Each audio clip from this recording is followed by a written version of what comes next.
Okay. Order, and welcome to this final session this morning in Edinburgh of the Public Administration and Constitutional Affairs Committee of the House of Commons from London. We're very pleased to have our final witness in front of us. Witnesses, I should say. Please could you identify yourselves for the record? Mike Russell, I'm the Minister for UK Negotiation and Scotland's Place in Europe, which is a long way of saying the Brexit Minister. And I'm Ken Thompson, I'm Director General for Constitution and External Affairs, which is a long way of saying that I'm the senior official supporting Mr Russell on Brexit. Thank you. So just a sort of scene setter set of questions, really. How often does the First Minister speak to the Prime Minister? I think in the last year, on 3 occasions, she's met with the Prime Minister. I think it is, the frequency varies. For example, the structure of the JMC process, which we will go into, no doubt, at some stage, through JMC plenary, would mean that they met more often if the plenaries took place more often. If the Prime Minister attended, for example, the British Irish Council, which the Taoiseach attends and the First Minister attends and the First Minister of Wales attends, then there would obviously be other occasions. But the JMC plenary, I think I'm right in saying, from the independence referendum in September 2014 until the Downing Street meeting in October 2016 had not actually been in session. So probably infrequently would be the answer. How does it compare to previous Prime Ministers? I don't think it has been very much more frequent. Clearly, when Gordon Brown was Prime Minister with a Scottish constituency, the opportunity might have been greater. I don't think it's been that regular. And it is, the linchpin of it is the JMC plenary, which gives the opportunity for it to happen. And what about the regularity of your conversations with Damien Green and now David Lidington? When the JMC was altered, the new part of the structure was established, the JMC European Negotiations, which came out of the Downing Street meeting in October 2016. The intention was that the JMC-EN would meet on a monthly basis. It met in November, December, January and February, and then didn't meet again until October. I met David Davis between those meetings as well to discuss details of what was taking place. There was, however, the UK general election of June 2017 interrupted the process somewhat. But, for example, I did see David again very quickly after that election to talk about the Withdrawal Bill. And the conversations with Damien Green and with David Lidington, who've tended to take over the role in terms of formalising the dealing with the devolved administrations, have been frequent telephone conversations and face-to-face meetings and the JMC EN. I mean, in the last month, I've met with David Lidington, I think, twice, and I've certainly spoken to him on the phone twice. So those are more frequent, and the discussions are probably more intense. And that was the same with Damien Green, who I thought very highly of, and I thought made a very strong contribution to that developing relationship. Also because, and no doubt we'll come into this, he also altered the nature of the JMC, which was significant. It hasn't gone far enough, but he made some significant changes. And so how would you characterise relations between? On an individual basis, I think they're perfectly civilised and positive. There are very difficult issues to be dealt with. And we will come to those. I'm sure we will. But on a personal basis, I can't complain about that, and they've been positive. And with your Welsh counterparts, how often do you speak to your Welsh counterparts? That has become very intense in the last 18 months to 2 years because of the nature of the Brexit process, because Mark Drakeford, who is handling this matter for the Welsh Government, and I obviously have many issues in common, and particularly over the Withdrawal Bill and the continuity bills, it's been very regular. I would be speaking to Mark usually on every 10 days, fortnight to 10 days. We've met at JMCs, we've met on other occasions, and we've met when we delivered speeches or papers at a variety of conferences. It's been pretty intense, and pretty intense with Northern Ireland until the Northern Irish government ceased to function. And at official level, what kind of dialogue takes place? Pretty Mr. Thompson? constant. I was going to ask Mr. Thompson, Yeah. if that's all right. It's pretty constant. There's always a unanimity of view in the Scottish. You just gave him the line to take. The various more formal groups that the Minister refers to have officials in support of them, so that just as there is a JMC, there is a JMCO group of officials. And those people are in touch very frequently and in the run-up to the formal meetings, but also to exchange information and keep in touch with each other from time to time. And with your Welsh counterparts as well? Likewise, the Welsh and Northern Irish still are represented on those groups too. But how substantive are those discussions compared to the discussions with ministers, between ministers? Well, a lot of this is what's called in the civil service Sherpa work, the Sherpas being the people who take the ministers to the summits. So these would not be determinative meetings, but they're meetings at which we prepare the agendas, prepare papers, ensure that the issues are brought to a point or winnowed through in such a way that ministers can make the best use of their time. Rupa Huq. Yes, the Scottish Government has raised concerns with the UK Government in relation to the EU Withdrawal Bill. What's been your experience of consultation and engagement with the Westminster Government concerning the bill? It is a question of before and after the publication of the bill. The normal work that would be done on a bill that would require an element of legislative consent, and clearly this bill would be to have very close liaison between officials as the bill is being drafted, so that any difficulties can be ironed out. That didn't take place. I discussed the bill in outline at one of the JMC ENs with Ben Gummer, who was then responsible for the bill. There was then a hiatus. I raised the bill at the JMC plenary in Cardiff in January 2017 with the Prime Minister directly, and we were told that we would see the bill at some stage. Then the election intervened, and we were shown the bill at the very end of June, or perhaps the very beginning of July, I'd have to check the date, between officials, with it due to be published within a fortnight. In other words, it was finished. We therefore had great concerns with the bill at that stage, and indeed I went to London to see David Davis about the bill on the 3rd of July to explain that we couldn't accept the bill in its current form. And since then, there has been very substantial engagement on it. It has been at the centre of discussion at the JMC ENs, which were held in October and in December and in February and in March. It was also the subject of bilateral meetings of myself, John Swinney, David Liddington and David Mundell, and before that Damien Green and David Mundell, and it's also been the subject of discussions with the Welsh Government.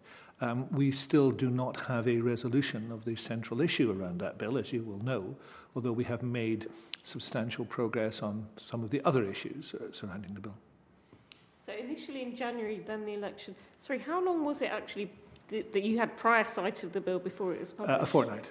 And the bill was finished. I mean, it wasn't in draft form. It was finished. We were shown. So it wasn't even a draft for comment that civil servants would have some input into. The chair raised the issue of the nature of the debate, the discussions between in JMC and between ministers, between officials. I think it's important to focus on that as much as the number of those meetings. I mean, at many JMC meetings, there would be a remark made by one minister or another that there had been 20 meetings of officials.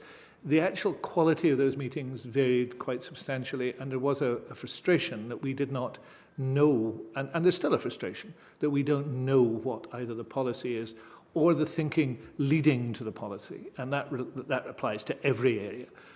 Migration is an interesting issue in that we've never had a substantive, informed discussion about migration in terms of the options which the UK government is considering, for example, for its white paper, a matter I raised with Brandon Lewis when he came to the JMC EN, I think, in December last year, because we really needed to know, as those matters were considered, what the UK government was considering in those areas, because we would want to respond to that.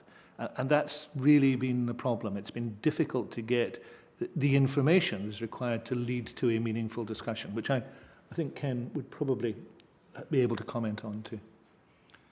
Just to add to that point briefly, usually in order for the Sewell Convention to work, if the UK government is contemplating primary legislation in which impacts on a devolved area, the way that the Civil Convention works assumes that the legislation will be seen in draft and worked through over usually a period of many months, so that by the time the bill is published, it's possible for by then the governments would have agreed and the Scottish ministers would be in a position to recommend consent to the bill, but that's not what's happened in this case. And you said, Mike Russell, you did raise some red flags. What was the reaction?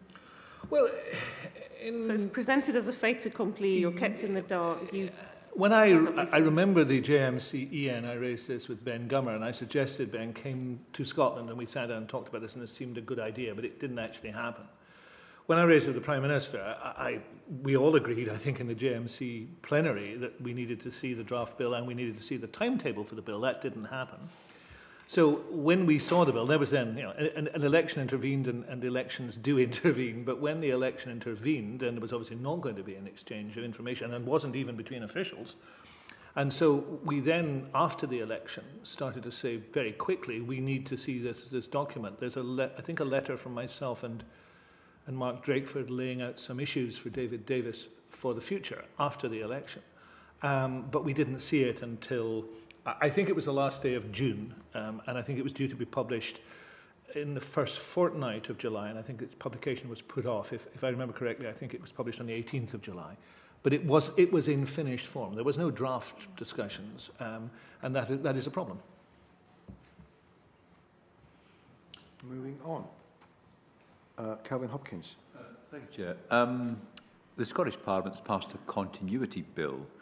What is the purpose of the bill, and why did the Scottish Government think it necessary?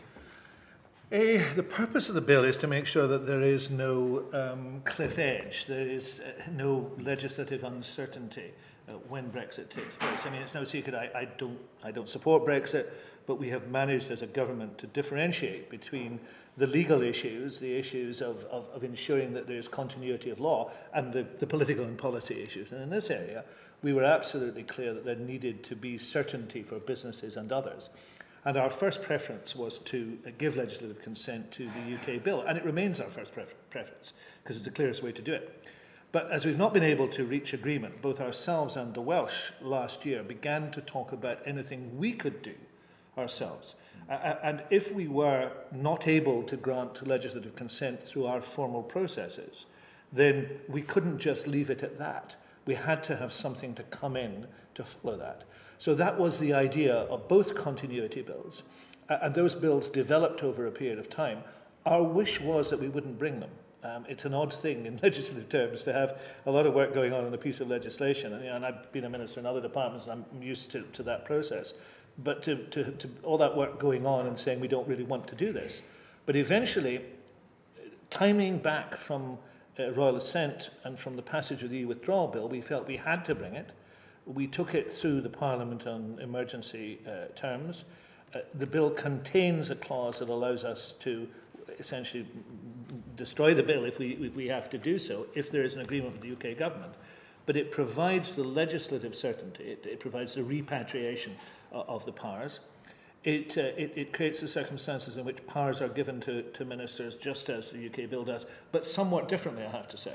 There's a much stronger test in terms of how ministers should act, and of course we've taken in, that bill's taken in the Charter of Fundamental Rights, and it also has a keeping pace power.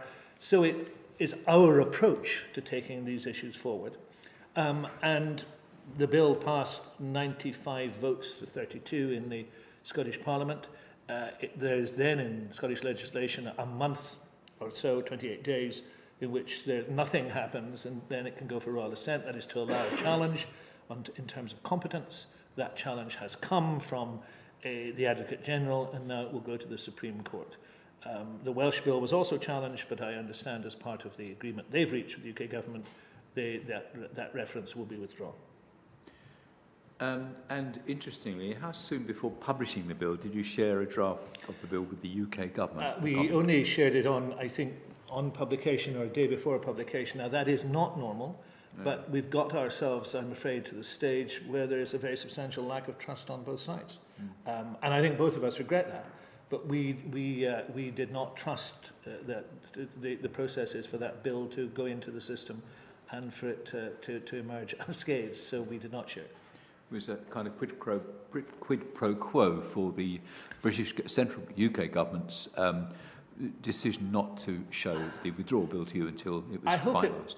I hope it wasn't a quid pro quo. I think what I think it did reflect, and does reflect, regrettably, is that the trust on which this relationship has to be based is at a pretty low ebb. I would have said probably the lowest ebb I've experienced. I was a member of the JMC committees in 2009 when I was in charge of culture and external affairs, and I do think the system has even less trust in it than it had then. So some work to do to rebuild trust in these matters. Yes. Yeah. Chair, thank you. Thank you. Marcus Fysh. Thank you, Chair. The Welsh Government has agreed to amendments that the UK Government has proposed to the EU Withdrawal Bill. I was just wondering if you might be able to say a little bit about why the Scottish Government takes the view that those amendments are not a workable or acceptable compromise. Yes, I'm happy to do so, and I do so without criticism of the Welsh Government. I mean, I work very closely with Mark Drakeford. That is a decision for them. We spoke last Monday on the phone, and at that stage committed ourselves to continue to work together on a range of issues to do with BrExit. Indeed, I will see him this week in London on Wednesday prior to a JMC that's due to take place. The political context is different, of course. I just make that point, that Wales voted to leave, Scotland voted very substantially to remain, so perhaps the political setting of this is different. But in our view, and of course the devolution settlement is different too. They have just moved from a conferred to a reserved powers model. We are firmly founded on a reserved powers model. In our view, the core issue has not been resolved. Many of the other issues we've discussed in the bill have been resolved. The core issue hasn't been resolved, and that lies in clause 11. And essentially what will happen in these circumstances is that the Scottish Parliament will have its legislative competence very substantially overruled for a substantial period of time, not just in the 24 areas which are likely to be the subject of frameworks, but in any other area that the UK government chooses. And that tying of the Scottish Parliament will be by legislation, whereas a commitment from the UK government will be voluntary. So there seemed to be, in terms of Mr Hopkins' issue on trust, there seems to be a lack of trust from the UK government in the other governments operating honourably and operating according to agreement. Now, we are willing to do one of two things. Either to enter into an agreement with the UK government on the basis of trust. We're happy to sign an agreement to say that we will not knowingly and not unreasonably withhold our agreement to any of the frameworks, and indeed we've agreed many of the frameworks, or to revert to the established systems that exist for seeking Scottish Parliament approval, because we believe that the principles of devolution should be observed. Brexit may be many things, but it shouldn't be taken as an opportunity to undermine the devolved settlement. And that is what we believe it would do. So, have you thought about any other ways of offering a compromise other than this concept of consent not to be unreasonably withheld? Yes, I think there are two alternatives, and we've made them very clear. And I've made it very, and the First Minister's made clear in the last week. We're very willing to sit down and discuss these. And of course, the House of Lords is considering the devolution amendments on Wednesday, and there's a great deal of thinking going on amongst peers. Lord Hope, for example, I understand will table amendments. There are others. I think Jim Wallace will table amendments. So there's thinking going on there. But in our view, there's a very clear choice. One is to have, as I've said, this written agreement, which we're happy to enter into, and that is very similar to the Edinburgh Agreement for the Independence Referendum, or to revert to the standard way in which devolution operates, which is well understood and can operate by means of Section 30 orders. What is being proposed here is an additional backstop restraint upon the Scottish Parliament, but without an equivalent backstop restraint upon the UK. And we think that is unreasonable. We also think will have deleterious effects. I mean, this covers a whole range of subjects in farming, fishing, in environment, in virtually all the devolved areas.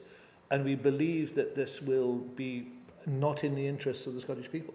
And that's why we take this position.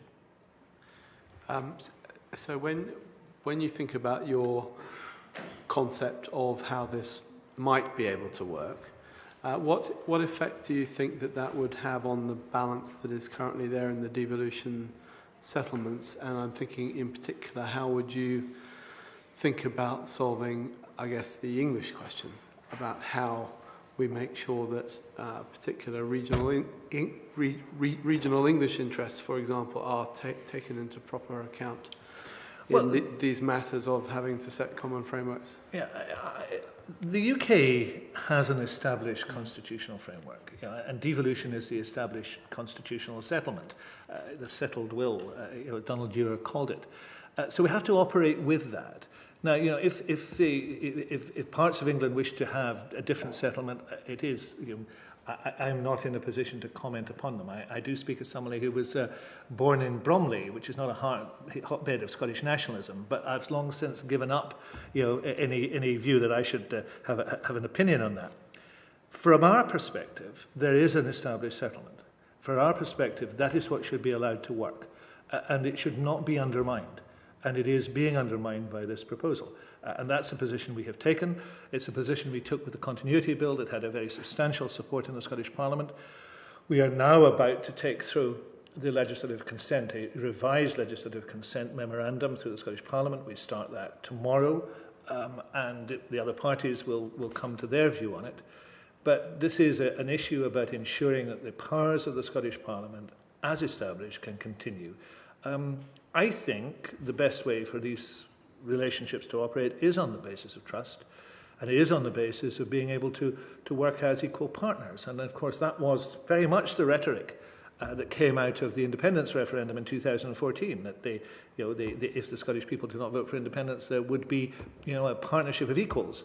And I think that it is important that if that is what the commitment is, it is on it. Okay. So my final question is just with regards to Clause 11, do you think that there is the political will between the two governments to actually come up with a compromise position that works on this, or is it now too late? It's not too late. I mean, I'm absolutely clear that we are willing to enter into an agreement. I've made that clear all along. In a sense, I was saying this yesterday in an interview, in a sense, it is perhaps easier now because we are absolutely clear what the one issue is that still remains to be resolved. I mean, we've gone through a very lengthy process, and very substantial work has been done by all of us, and I've acknowledged that, Mark has acknowledged that, David Liddington has acknowledged that. We've worked very hard on this. Now we have a single issue that requires result, and it's a very clear issue. The House of Lords, as I say, is discussing it on Wednesday. There's still time for that. I think the third reading of the bill in the House of Lords is not until the 16th of May. I'm entering into discussion this week. I would like to see a resolution. Thank you. Has anybody else got anything to add to that? Well, thank you for your candour. I mean, I think it's, we are hopeful that there will be a resolution, and we have not come here to ask divisive and unnecessary questions. So moving on, David Jones.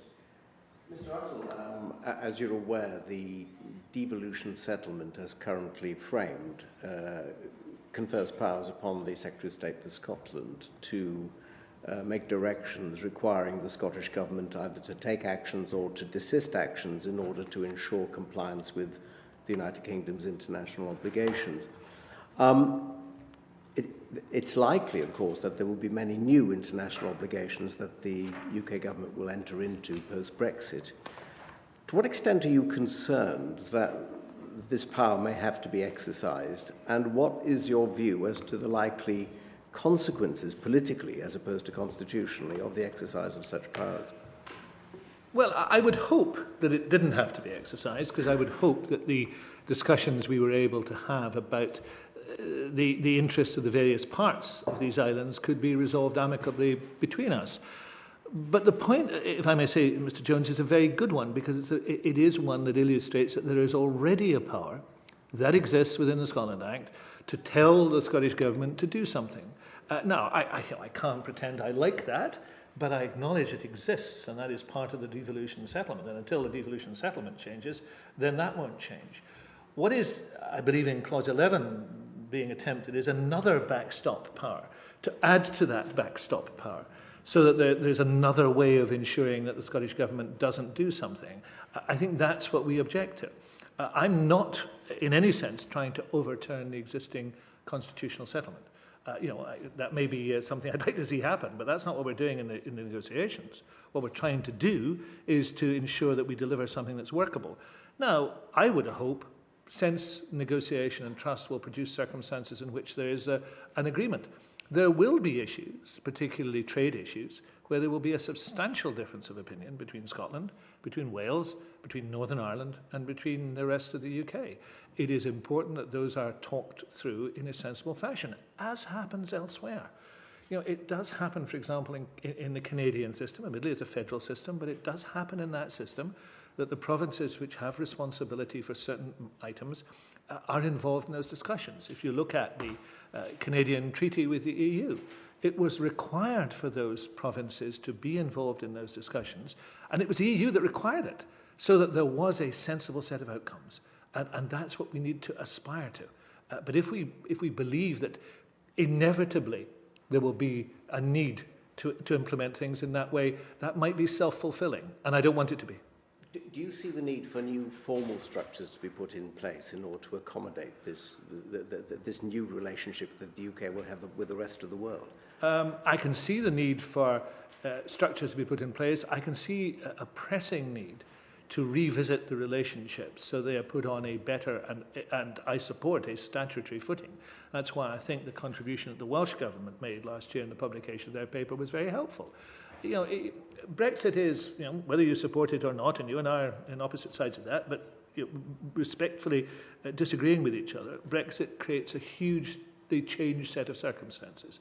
I think you therefore have to look at the constitutional settlement and say, how do we strengthen that so that everybody believes that they are able to operate it in the most effective way possible? Now, one of the things that Lord Mackay of Clashfern proposed in the House of Lords was a council of ministers of these islands that would look at the issues in frameworks and would discuss how they operate, and that there would be a dispute resolution procedure arising out of that. That seems to me the type of thing that we need to talk about. There hasn't been a genuine attempt to put the JMC process, for example, on a statutory footing, apart from a proposal by the Law Society of Scotland some time ago that was done on the tailcoat of another bill, which wasn't very sensible. So it needs to be talked about. And us. And yourselves, of course. Because, well, you go without saying your wisdom on these matters, I have to say. But it needed to be done, and probably still needs to be done. And beyond that, beyond a council of ministers, what about institutional relations between the legislatures?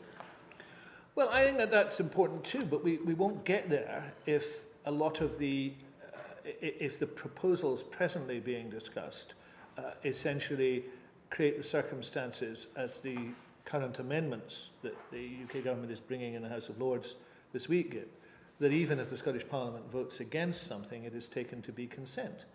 I think that's going in the wrong direction. If you're going to have a system that works, then it should respect the decisions of the legislatures, but should operate in a way that it is possible to achieve consent by negotiation and discussion. That's the best way to do it. Okay. Thank you. If I may just add something to what you said. Some 10 years or so ago, I was a member of the predecessor committee of this, and we visited Scotland, and in a meeting was put to us by an SNP MSP that Scotland is culturally social democratic, in much more so than England, and that using government actively to benefit society is seen to be a good thing. For example, state aids, public procurement, all of these things will become free to indulge in after Brexit. And is this not an attractive prospect to Scottish government? it is a very beguiling argument that you're putting, Mr. Hopkins. I don't agree with it for two reasons. One is because I think that the operation of public procurement, for example, is already reflects in Scotland the social democratic values. It is possible to do so with the public procurement process that we have. We have a different public procurement process than the process south of the border. I think that the possibility is, if this is seen as a reserved area, which is, of course, the argument the UK government is putting at the moment, that will become very much a UK-style public procurement process, which would have the opposite effect of the one that we wanted. State aids is an interesting one because people chafe about state aids very substantially. But, you know, I am a believer, and it's not a heretical view, I am a believer in the importance of the single market. And the state aids process is a very important process in underpinning the single market. And the benefits of the single market, espoused also very strongly, of course, by Conservatives and others over the years, the benefits of the single market are extremely powerful. And therefore, a state aids process is a benefit to that. Now, sometimes it is annoying, but most of the time it operates in a way that allows that level playing field. The parallel I would give you, and I speak as a former environment minister, is many of the environmental directives. There are times, if you're an environment minister, you do chafe against the environmental directives because you want to do things in a different way. But the overall benefit of those environmental directives and the environmental policy that has been pursued has been enormously beneficial. So I am not tempted. In fact, I think the likelihood of a severe deterioration in those is probably what I'm looking at. Well, I won't prolong this, but there have been occasions when the European Union, its institutions, have been very concerned and very sensitive about state aids and have challenged the use of state aids. They believe in a free competitive market, but they don't believe that specific governments would help their own industries. Well, and there is a good argument for so doing. There are, of course, exceptions in state aids, and the way in which you operate the state aid system is one in which is not absolutely inflexible. I am certainly not saying the EU is a perfect institution, but I am saying that to demonise state aids in the way that's been demonised is, in my view, inaccurate, and to allow that to be an issue which becomes solely a UK issue will run the risk, in my view, of it becoming considerably worse for Scotland rather than better. Thank you. I'm very interested in this area because, of course, the EU has tended to create very tight straitjackets around things like public procurement policy and state aids policy, which are basically international rules which the European Union is interpreting. So to what extent are you saying that some of the flexibility to interpret the meanings of these international obligations should in fact be held locally rather than laid down by the United Kingdom government? Public procurement is an area where the Scottish Parliament's competences intersect with EU competences. So there is an element of both within the operation of public procurement within Scotland. So there is a specific Scottish public procurement organisation. It operates, of course, by EU rules, but it also tries to operate to reflect local circumstances. And that is the principle of subsidiarity, which is a principle which underpins the EU as well as elsewhere. But then, of course, you can look at the WTO and its work in public procurement and say, even if you were completely out with the EU, even if you were, determined to have nothing to do even with any voluntary agreement with the EU, you would find yourself in pretty much a morass in Geneva as soon as you'd done so. So, I think the shared competences are something that works for Scotland. Now, of course, they're not perfect. And of course, there will always be an element of chafing on both sides. But I think that's worked pretty well. And with respect, I don't think it would work any better. In fact, I think it worked considerably worse if those powers were reserved to the UK and the Scottish Parliament was forbidden from legislating within them for a period of up to 7 years, which is what could happen. Marcus Fysh? Yes, thanks, Chair. One of the things we discussed in one of the sessions earlier was the idea of having practical work streams through which we can together exercise this idea of shared elucidation of our goals and not necessarily having them have to be on a statutory footing. And I'm on the International Trade Committee of the House of Commons, and so we're undertaking an inquiry as to what the best methods are, looking at best practice around the world of essentially building consensus within the nation, for the wider nation, for us to be able to have an idea about what our goals, for example, in making new international obligations should be. And I just wondered if you had any thoughts as to the way that Scotland might like to be involved in that sort of thing. Well, there is discussion, of course, going on about what those structures might look like. And I'm very heartened to know that the committee is looking at those things, because I think it will be important to recognise that where there are frameworks operating, and a framework of some sort that operates in terms of trade, fully knowledgeable of the fact that international obligations can be imposed, as Mr. Jones has said, would be very helpful. Those frameworks will apply in different ways and be of different types. You could look at a very deterministic framework, for example, in animal health, where it is quite clear you would wish to have a framework that recognised the same imperatives and operated in the same way in animal health. My own view is it should also have a keeping pace power with the EU, given the difficulties of passing primary legislation on this all the time, but that's another issue. That framework will be very different from the type of framework that you're talking about, where there needs to be a fairly wide-ranging discussion and formula by which international trade arrangements can be come to. There will be some parts of that which will require to be delivered in Scotland, and therefore there has to be an agreement that that can happen. That needs consultation and regular working together, and a structure that actually is effective and which we all trust. And those are the elements that need to be put into it. Now, we are presently quite a long way away from that, but it's quite right that we should look at how it should, and we should look at it elsewhere, as it does work, as I just indicated, in Canada. It does work in other places. We need to work out how it can work for us. Are you finished? Yes, thank you. Thank you. Thank you very much. Moving on, Mr. Thompson, can I just... We discussed briefly the relationships between officials, UK officials and Scottish officials.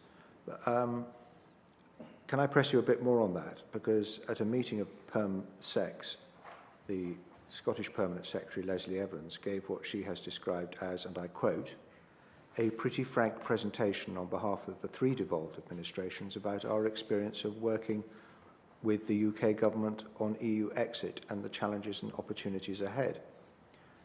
Could you, without wanting to cause you or anybody else embarrassment, set out what the difficulties actually are and what needs to be done about them?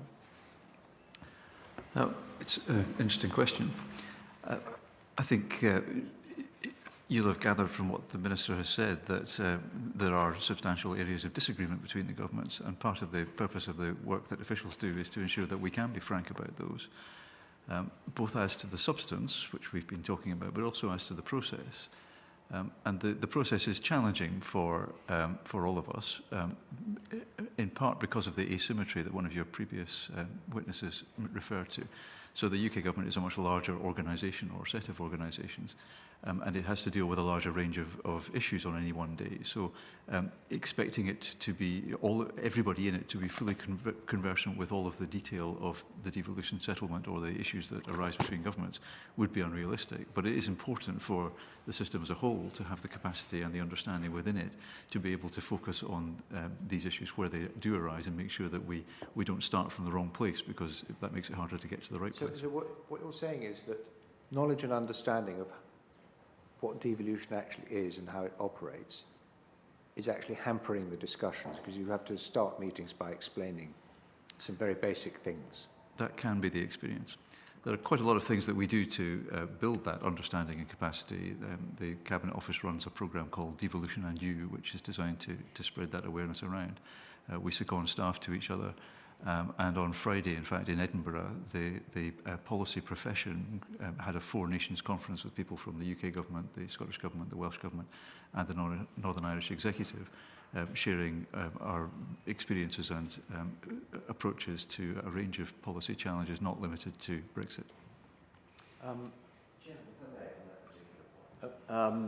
Mr. Jones. Yeah, the issue of devolution awareness in Whitehall has long been a problem. And at the start of the coalition government, a system of devolution champions was put in place across Whitehall. Do you know if that system still prevails there? Yes, it does. And in fact, my counterparts in Whitehall have been recognising the need to strengthen that, given the significant additional weight that BrExit puts onto the intergovernmental relationship, both formally and informally. So notwithstanding the presence of devolution champions across Whitehall, there is still, in your opinion, a great deal of ignorance of devolution amongst officials in Whitehall. Well, ignorance was your word rather than mine. But, no, what would your word be? I think that it is hard for a large system such as the Whitehall system to be fully conversant with all of the detail of both the devolution settlement and the issues that are live within it. But I think what you need to have in order to make all of this work is a good general awareness and then the ability to focus quickly on the issues that need to be resolved. And the experience that Mr. Russell's been describing is one of having made significant progress on those issues, but not yet having got to a solution on that one. And that is the prime challenge at the moment in that relationship. Okay. I mean, I would submit, I was Parliamentary Private Secretary to Michael Forsyth when he was Secretary of State for Scotland, and I would say this problem predates devolution. It's very embedded in the Whitehall culture. What about Scotland? What about Northern Ireland? What more can be done to improve the communication, or indeed the degree of familiarity with which officials who are advising English ministers and UK ministers on policy, their familiarity with the devolution principles and settlement? Well, to give you quite a brief answer, I think that there's a combination of formal structures and informal relationships and networks, and we do our best to ensure that the second of those happens through the civil service contacts. The formal side of it takes us back into how the JMC works and whether we could strengthen that. But if, I mean, ultimately, if I mean, you mentioned this policy profession Four Nations conference. What came out of that is going to make it better? Out of that, and also out of exchange visits and so on, I think what I took from that event last Friday was that setting aside BrExit, but even embracing the set of issues that BrExit throws up, there is a lot of commonality in the kinds of challenges that we as policy officials face in the four administrations. They tend to be complex and systemic and not susceptible to quick wins or easy answers. And back at the time that devolution happened, there was a phrase that was used a lot. This would create, in some sense, a policy laboratory in the United Kingdom, where it would be possible, for example, for different administrations to take different approaches to, for example, smoking cessation. Scotland introduced a ban on smoking in public places before other parts of the UK. So that in many places that system works, and you see approaches being taken that are different between the different administrations, and the administrations learning from each other, both ministers and officials. But it doesn't always get us to agreement on the most intense discussions. So to what extent do you feel there is a sense of obligation on permanent secretaries to ensure that they include advice about devolution implications on any policy they're advising a UK or English minister to adopt?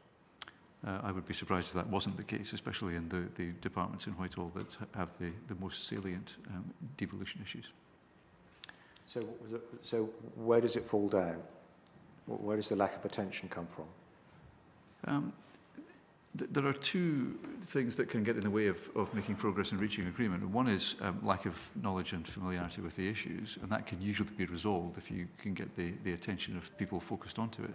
The second is that simply these administrations are led by different politicians and they have different views, and if the policies are different, then you can expect a disagreement, and then you have to find ways of resolving those through a political process. Well, we know there's plenty of that. And to what extent does the frequency and quality of intergovernmental meetings actually improve the flow of information to the Scottish Civil Service so that the Scottish Government's more capable of preparing for BrExit? I think the pattern and the flow of information very much reflects that, driven by the ministerial engagement that Mr Russell's mentioned. So if there's going to be a JMC EN or a plenary, then in the run-up to that there will be a lot of communication and activity. But it would be wrong to give the impression that this is somehow occasional or a set piece. I mean, there are emails and phone calls between officials in the different administrations. But the regularity of JMCs actually intensifies the official exchange of information. It focuses attention in the way that I described it. As one would expect. Yeah. Anything to add? Well, I think the regularity of JMCs does that, but probably it fades away quite quickly. There needs to be a more sustained approach. Rupa Huq. Yeah, the Welsh Government's put forward proposals for the reform of intergovernmental relations, and it's popped up in every panel we've spoken to today, and also in Cardiff when we were there. Do the current set of arrangements require reform? I mean, you just said the JMCs are unreliable and stuff. What would you do? How would you reform it? I think everybody agrees on the need for reform.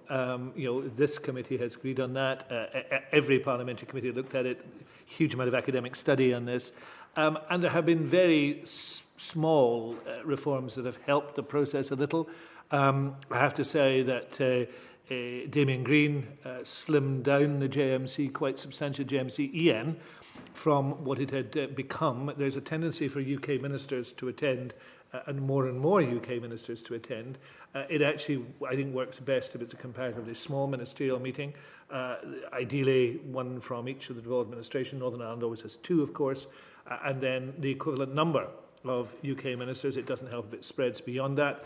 I once went to a JMC Europe meeting in 2009, which I believe there were 21 UK ministers, myself and Rodri Morgan. It didn't produce much of a dialogue, really, in terms of what took place. So the small reforms have worked.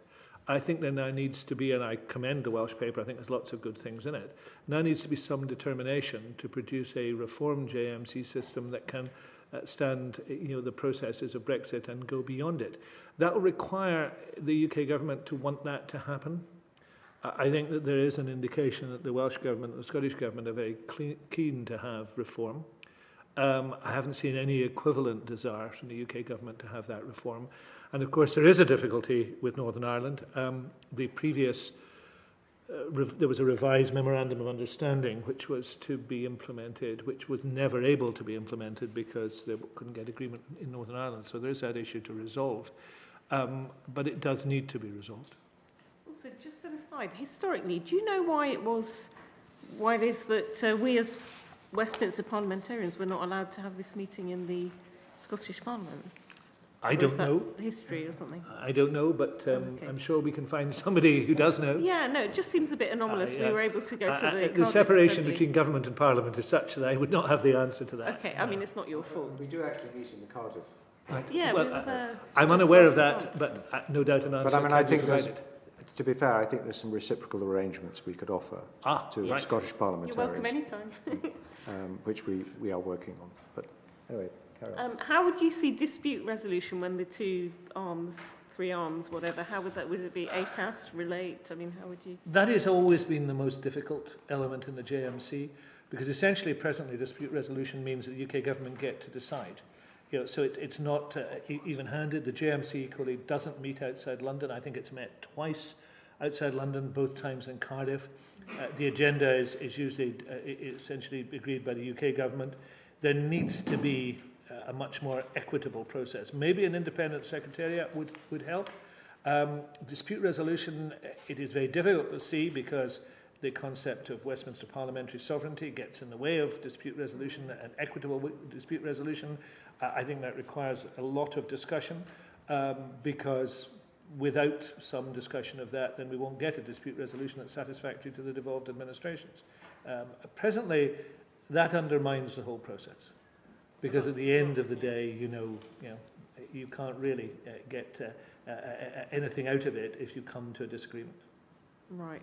And just finally, should there be, I'm sure there should be, interparliamentary scrutiny of intergovernmental relations? How should that be constituted?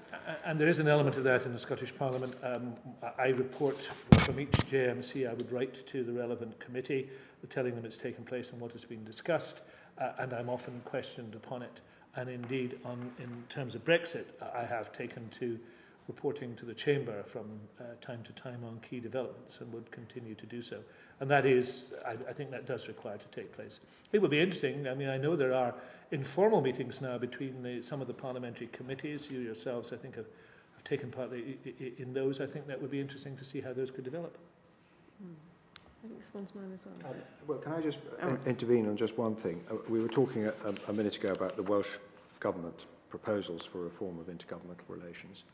Can I be clear? Do you actually support those? I support them in the sense I think there's lots of good ideas in them. They've never come to the stage where we've sat down and said we'll take this one and not that one. But I support the process that they've started off and engaged in.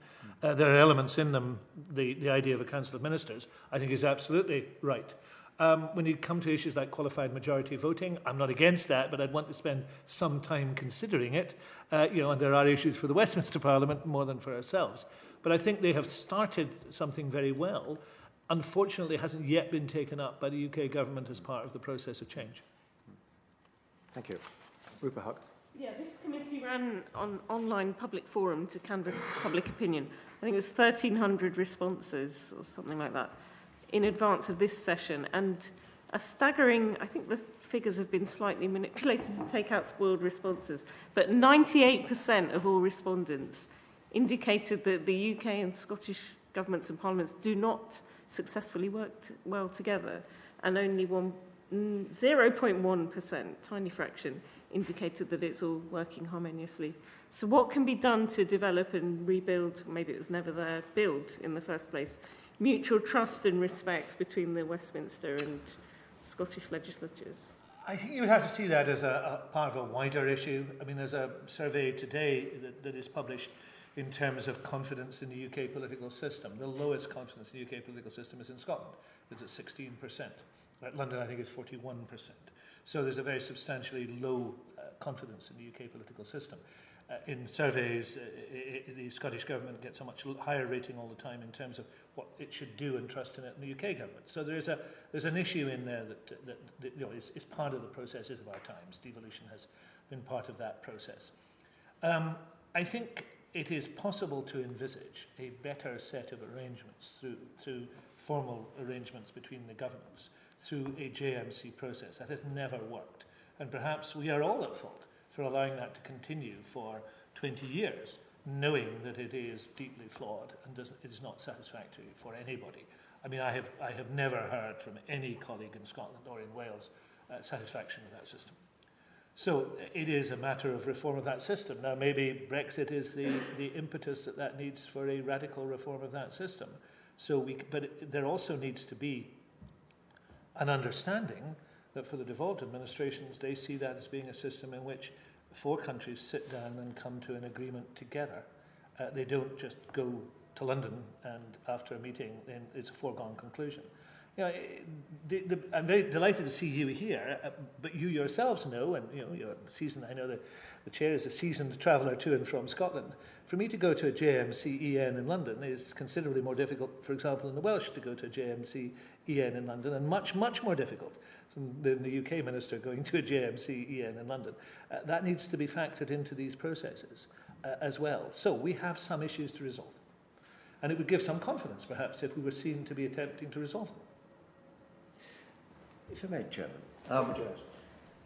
Mr. Russell, do you think that part of the problem is that the current devolution settlement is pretty inflexible, that there are hard edges of devolution which really could do with being softened and elided? I'll give you an example. I wanted to come in on the earlier session and ask a question about Mr. Rennie, who essentially said that the health service, for example, in Scotland, didn't have any interest for England, which of course is not the case in Wales, as you probably know, where English patients rely heavily upon medical services provided in Wales, yet of course they have no political representation in the Welsh Assembly. And do you think that maybe that is an aspect of the matter that needs revisiting and trying to find ways of accommodating people who are at the moment being disadvantaged by these hard edges in the devolution settlement? I can't think of any such hard edges in the Scottish settlement. I mean, I think that's probably because you've got such a large, thinly populated border area between there are some Scotland pragmatic solutions applied in where there are issues that could arise. For example, and many of you may know this, but the administration of the Solway and the Border Esk are done in different ways as rivers. The Solway is administered by Scotland, the Border Esk is administered by England, and that is a practical solution, rather an elegant practical solution, to the administration of two rivers that might create difficulties in terms of fisheries of one sort or another. So I think there's been pragmatic solutions. At the start, I mean, I'm fortunately old enough to have been in at the beginning of devolution.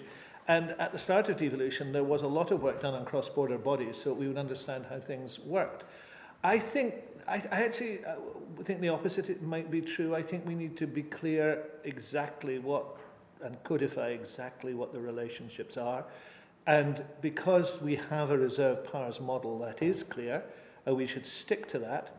But perhaps what we now need to do is to make sure that we are clear and codify the way in which we work together. That may be the substantial issue, which you, of course, are addressing here, because we have never had that in a clear fashion. So possibly, for example, Scottish participation sometimes in Westminster committees and vice versa. Well, that would be an idea that is worthy of discussion.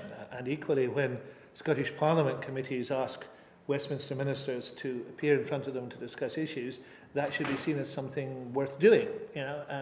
I know that David Davis is incredibly busy, but I think he's been asked 5 or 6 times and hasn't been as yet. So that does create a circumstance in which people say, well, maybe he doesn't want to come. I have to say that I appear in front of Scottish Parliament committees and Westminster committees, and I think it's important that we all do that. I can only say, as a former member of the Welsh Affairs Select Committee, I understand your pain. Thank you. Rupa. Kelvin. Just briefly, Mr. Russell, you touched, I heard the word fishing in your recent oration. I wonder if Mr. Thompson could tell us whether there have been any deep dive discussions on the future of the fishing industry. I have to say there have been some excellent presentations by the fishing industry at Westminster in which Scottish fishermen have taken a leading role, I have to say.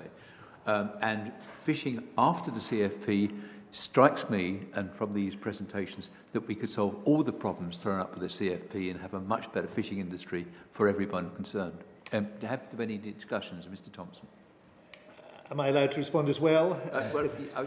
I'll leave the question of the fishing policy to Mr. Russell. Yes. On the question of areas in which we need to look, need to understand the issues thrown up by BrExit, then fisheries is obviously a key one of those, as is agriculture and the rural environment generally. And indeed, when we are thinking about the areas in Whitehall where we need to ensure that the relationships are best and we work together well, whether or not there are disagreements, then our counterparts in DEFRA are near the top of that list. So yes, there's a lot of work going on agriculture and fisheries. And one should be careful about seeing the Scottish fishing industry as a monolithic industry, of course. I represent the constituency of Argyll and Bute, which is a very substantial fishery, and the Clyde Fishermen's Association are no longer members of the SFF, the Scottish Fishermen's Federation, of course, and have a different view of how things should proceed, particularly as their main market would be exporting shellfish to the continent, and the prospect of being able to do that without let or hindrance, if I may quote that, is not at all good at the present moment. Right. I think we've done that one. I think the devolved competences and powers of the Scottish Parliament have developed over the period since the Scotland Act in 1998.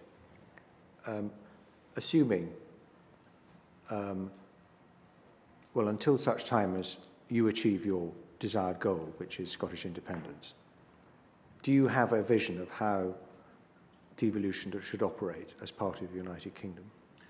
Well, I think it is if I may go back and quote Donald Dewar at the very outset, it is a process and not an event. Devolution has been changing and maturing, and we learn more about it. I think it was David Cameron who observed that the UK government seemed to have devolved and forgot, and that might be one of the issues, for example, as Ken has talked about in terms of knowledge of devolution. But I do think the time is right to to take the relationships and to make sure that they operate in a well understood and well ordered way. And the way in which they presently operate is not well understood and often is not well ordered. So I think that is a matter for attention. But you're right to say, Chair, that my own view is that there needs to be a continued growth in the powers of the Parliament, and then we will be able to operate as good neighbours rather than as the old adage has it, as a surly lodger. But until such time as Scotland votes conclusively to leave the United Kingdom, if devolution is to continue to be a process, it has to be a two-way process. And these hard edges, which my colleague Mr. Jones was talking about, perhaps need to be blurred a bit more. I mean, I'm thinking of other areas where not so much cross-border issues, but the development of these frameworks are going to be very blurred areas of shared responsibility. I mean, apart from, is there anything else you would like to add? That was... Well, we've said from the very beginning of this process, we are more than willing to enter into those frameworks. We are keen to see those frameworks established. They have to be established on the basis of trust and mutual respect, and operated in that way. And provided they can operate in that way, then I think you will find we will be effective partners in operating. And what do you think are the immediate next steps to pursue that? We have to resolve the issue of Clause 11 of the bill on the basis of trusting each other, and then we can get on and set those frameworks up. The deep dive process has been successful. By and large, we've learned a great deal. There's a great deal of information in the system now. Those frameworks can operate. They're not all going to be identical, but in order to do so, we've got to have the ability to operate as partners. Well, Mr. Thompson. Could I just add one point to this question of the blurringness or blurring in the responsibilities? I think I would take the opposite view, which is that it's really important to be clear about which government is responsible for and accountable to parliaments for what. And once you're clear about that, then you need to emphasise the importance of working together. And this does work well in many areas, for example, in cooperation on terrorist incidents or terrorist threats, where you have a separate independent prosecutorial system and police service in Scotland, needing to work very closely with its counterparts in the rest of the United Kingdom. And that does work pretty well, I think. Mm-hmm. So it's possible to have sharp edges on accountability and responsibility and work together well. I think in an organisational terms, you would call it clarity about roles, responsibility and tasks, even if there is shared responsibility and shared accountability. Exactly. I think that's the way I would phrase it. Sorry, would you agree with that? Yeah. Can I just add that we're very pleased to have had new evidence, which we've agreed to publish today from the presiding officer of the Scottish Parliament, Ken McIntosh, and he has expressed very strong support for interparliamentary relations and cross-parliamentary scrutiny of intergovernmental relationships, and we agree that that's a very important part of the building of trust. If there's anything else you want to add, we can let you go pretty well on time, Minister. Thank you, and thank you, and thank you for coming to Edinburgh. I'm sorry your original visit was snowed off, but I'm glad you're here now. Well, I'm very sorry it was, but it seems that each time my committee comes to Edinburgh, the government suffers a resignation. So next time we come, we hope to be less disruptive. As long as it's not the government of which I'm a member. I'll be happy. Thank you. Thank you very much indeed. Order, Thank you. order. Thank you.